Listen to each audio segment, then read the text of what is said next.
It's now time to look into our crystal ball and predict how the first round will shake out. My oldest son has made it no secret that if we don't pick Ashton Genty at 6, that he's walking out of the family and he's going to find somebody else. Probably whoever takes Ashton. He walked right into our building and basically told Mark Davis, like, if my dad doesn't take Ashton Genty, he's doing a bad job.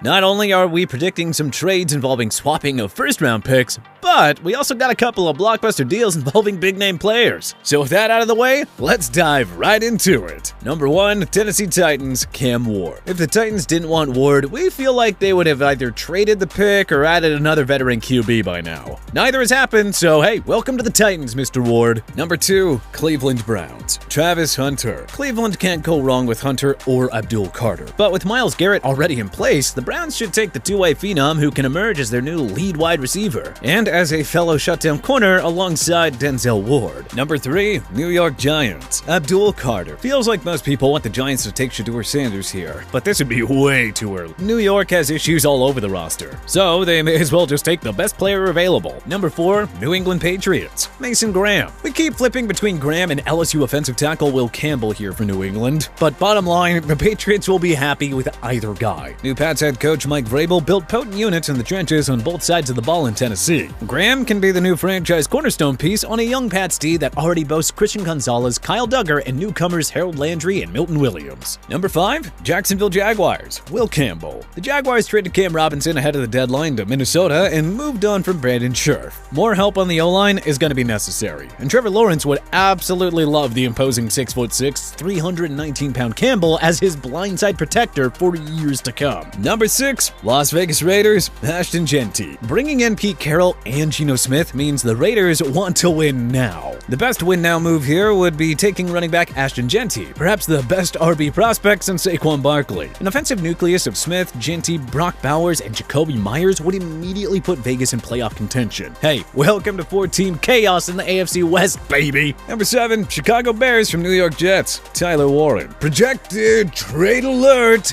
The Bears acquired the number 7 selection from the New York Jets in exchange for the number 10 and number 72 picks. With the selection, the Bears take Penn State tight end Tyler Warren. Now Caleb Williams has Warren, DJ Moore, Rome Odunze, and DeAndre Swift. You think that's enough offensive firepower for head coach Ben Johnson? Number 8, Carolina Panthers, Jalen Walker. We wouldn't complain if Carolina took a receiver here, but GM Dan Morgan can wait until round 2 to dip his feet in the receiver-heavy draft. The priority here has to be to address a defense that allowed the most points in 2024. Walker, a dual edge rusher out of Georgia, would immediately bring more juice and toughness to that unit. Number 9, New Orleans Saints, Shedeur Sanders. Derek Carr's 2025 season is in jeopardy with a shoulder injury, but also, he isn't the long-term guy, having 2 years remaining on his contract. So, taking all of that into account, and, well, Sanders just makes far too much sense for the Saints here. The long-term outlook for this team is dark, but that could change if they pair Sanders with new head coach Kellen Moore, one of the most brilliant offensive minds who has worked with Dak Prescott, Justin Herbert, and Jalen Hurts. Number 10, New York Jets from Chicago Bears, Teteroa McMillan. This would be a win-win for the Jets. Trade down a few spots and still nab one of the draft's top pass catchers to pair with Garrett Wilson. As good as Wilson is, Justin Fields won't hit his ceiling if the Jets don't add more weapons. McMillan is a big-bodied receiver and red zone threat who averaged over 15 yards per catch in each of his 3 years at Arizona. Number 11, San Francisco 49ers, Will Johnson. Getting the best corner in this class would soften some of the blow on San Fran's defense. Johnson is arguably a top 5 prospect in this class, but the teams picking in front of San Fran have much greater needs. That works nicely for Kyle Shanahan's group. Number 12, Miami Dolphins from Dallas Cowboys, Matthew Golden. Projected trade alert, and you are really gonna want to listen to this one. The Dolphins trade wide receiver Tyreek Hill and the number 13 selection to the Cowboys in exchange for the number 12 and number 44 picks, plus a 2026 5th-round pick. Bold? Yes. But the Dolphins get rid of the headache that Hill has become and replace him with Texas wideout Matthew Golden, who is 9 years younger and comes on a cheap rookie contract. Miami's offense will be just fine with Golden and Jalen Waddle. Thank you very much. Number 13, Dallas Cowboys from Miami Dolphins, Michael Williams. With Dallas landing Hill, their search for a potent number 2 receiver is over. That means they can address their next pressing pressing need an edge rusher by pairing Georgia's Michael Williams with Micah Parsons. Number 14, Indianapolis Colts, Colston Loveland. This is a make-or-break year for Anthony Richardson, so the Colts may as well put out the best possible set of playmakers for him. Even if Richardson isn't the option, the Michigan tight end could be a valuable long-term cornerstone piece alongside Jonathan Taylor and Michael Pittman Jr. Number 15, Atlanta Falcons, Mike Green. Signing Leonard Floyd was a nice start to fix the pass rush, but more is going to be needed. For crying out loud, Atlanta hasn't had a player hit double-digit sacks in a season since Vic Beasley back in 2016. Hopefully, that all changes here with Marshall's Mike Green. Number 16, Arizona Cardinals, Josh Simmons. 2023 first-round pick Paris Johnson Jr. locked down the O-line in a 2024 breakout year, but the rest of Arizona's pass protection unit is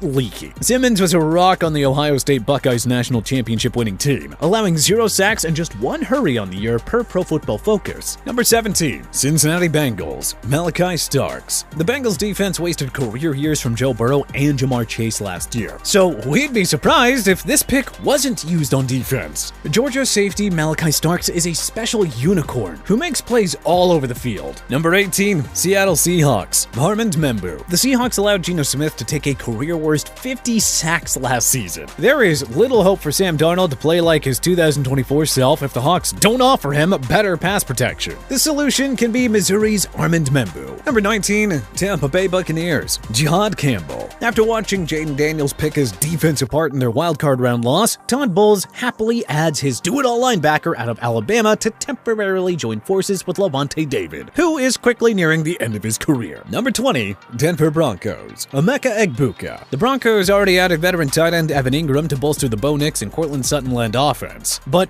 one more playmaking pass catcher would take Sean Payton's group to another level. Ohio State's Emeka Egbuka is an explosive deep threat and red zone threat who had 24 touchdowns over his last 3 years of college ball. Number 21, Pittsburgh Steelers, Luther Burden III.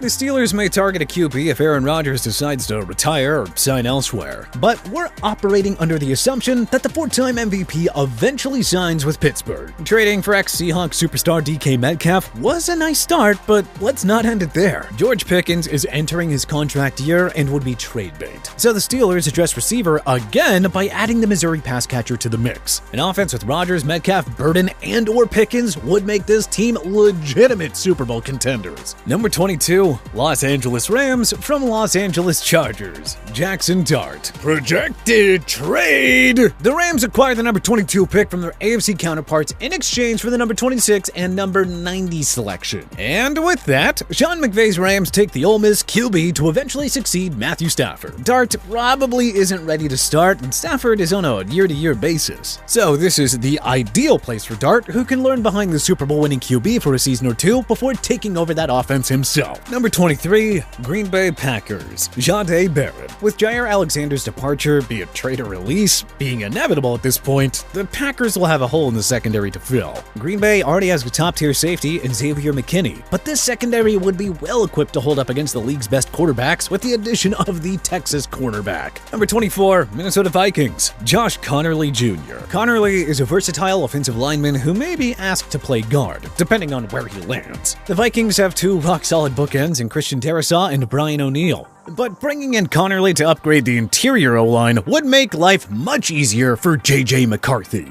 Number 25, Houston Texans, Kelvin Banks. The Texans' new-look O-line moved on from Larry Tunsil and Shaq Mason. So, let's address the O-line by taking a day-one starter and Texas's Kelvin Banks Jr. Number 26, Los Angeles Chargers from Los Angeles Rams, Omarion Hampton. We know the Bolts already signed Najee Harris, but he's only on a 1-year deal here. And we all know how much Jim Harbaugh loves to run the ball. The NFL is a copycat league, so why not follow the Detroit Lions playbook and form an explosive running back duo to carry the offense? Number 27, Baltimore Ravens, Tyler Booker. The Ravens already have 3 studs up front in Ronnie Stanley, Roger Rosengarten, and Tyler Linderbaum. So how about strengthening the strength by taking Alabama guard Tyler Booker to upgrade their interior O-line? Number 28, Detroit Lions, Landon Jackson. started. The Lions' pass rush was far too often a non-factor after they lost Aiden Hutchinson for the year with a gruesome leg injury. Fortunately, the Lions will have plenty of quality prospects to choose from here. The menacing 6'6", 234-pound Arkansas product would fit nicely on Dan Campbell's bully ball defense. Number 29, Washington Commanders, Shamar Stewart. Stewart isn't a fully polished pass rusher yet, but his elite run defense and fit in Dan Quinn's system makes him the ideal fit here. Number 30, San Francisco 49ers from Buffalo Bills, Jaden Higgins. Projected trade alert! The 49ers received the number 30 pick from the Bills in exchange for wide receiver Brandon Ayuk in the number 138 pick. Buffalo happily gets the new number 1 receiver that they've been searching for in the post-Stephon Diggs era, and the cap-strapped 49ers get out of Ayuk's $120 million deal and select a capable replacement in Iowa State wideout Jaden Higgins. Number 31, Kansas City Chiefs, Nick Scorton. The Chiefs don't have any real weaknesses here, so it could just be a case of taking the best remaining player. But we're sure that the blitz-happy Steve Spagnuolo would like another disruptive edge rusher to take some of the pressure off of Chris Jones and George Karlaftis. Number 32, Philadelphia Eagles, Gray Zabel. Like the Chiefs, the Eagles are pretty well set at every position. But with Lane Johnson nearing the end of his career, Philly can draft and mentor his successor here by taking the North Dakota State offensive lineman. But hey, what changes would you make to our 2025 NFL first-round mock draft? Let us know in the comment section below.